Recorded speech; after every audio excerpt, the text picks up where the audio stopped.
My temper surged because our thoughts ran parallel in a way that made me shiver with revulsion. I was tall enough in my heels for my head to be at chin height with him. So I shoved back, putting all my force into it, pushing into him so that he staggered. His hold tightened, but he was unstable on his feet. I twisted just as his hands went for my throat, closing around it. Nostrils flared as I saw the fury in his eyes.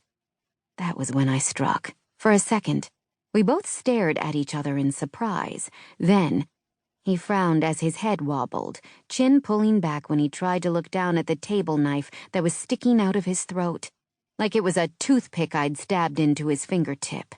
He growled, surging forward, arms high like he was still going to go for my neck. Only this time not to strangle, but to snap. You didn't stop until you'd killed a wasp, because everyone knew it'd come and sting you, but 100 times more aggressively than before. Vlad might be a massive wasp, but the principle was the same. I snagged the knife, pulled it out, then watched as his eyes widened. My sob broke into two, my breathing turning hard and laborious as a panic attack beckoned. He came at me again, though, unbelievably. So I aimed and managed to strike him once more. Oh, God. As he sank to his knees, I darted out of his path before he could take me down with him, and in stunned silence, huddled in the corner far away from him, as he died. As the man I'd murdered, my mother's pimp, faded into nothingness. For endless seconds, I just sat there, iced over, staring. The heat and jollity of my lunch with Aoife was a thing of the past.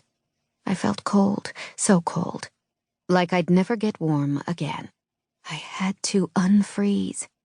I did the only thing that made sense in my adrenaline high, post-Cristal buzz. I texted Lucio. Me, you got your wish. I'm covered in Rusu. After a situation this morning with the triads that we were in the process of handling, another 5 had turned up, armed, at Rusu. I decided to visit Zhao, the triad's leader, for answers. First, I dropped off a gift at Fee's place before Lorenzo began the drive over to Chinatown. As a result, I was 5 minutes away from her apartment when I received her text. When she'd told me that she was covered in Rusu, I'd had him turn the car around because there was no misinterpreting that. Unless she was talking about Vinarusu, red wine, but I was pretty sure she wasn't. When I called her after I received her text, she mumbled something about her Cristal buzz dying, but she sounded more than drunk. She sounded shell-shocked.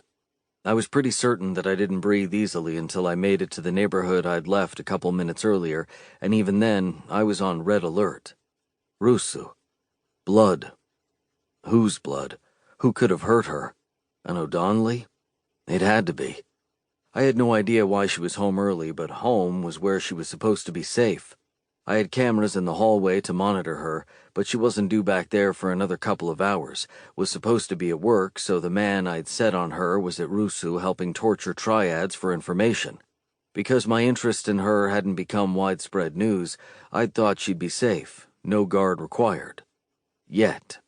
When we made it into her building, Jovi and I tore our way up the stairs toward her floor and found her door open, just a sliver.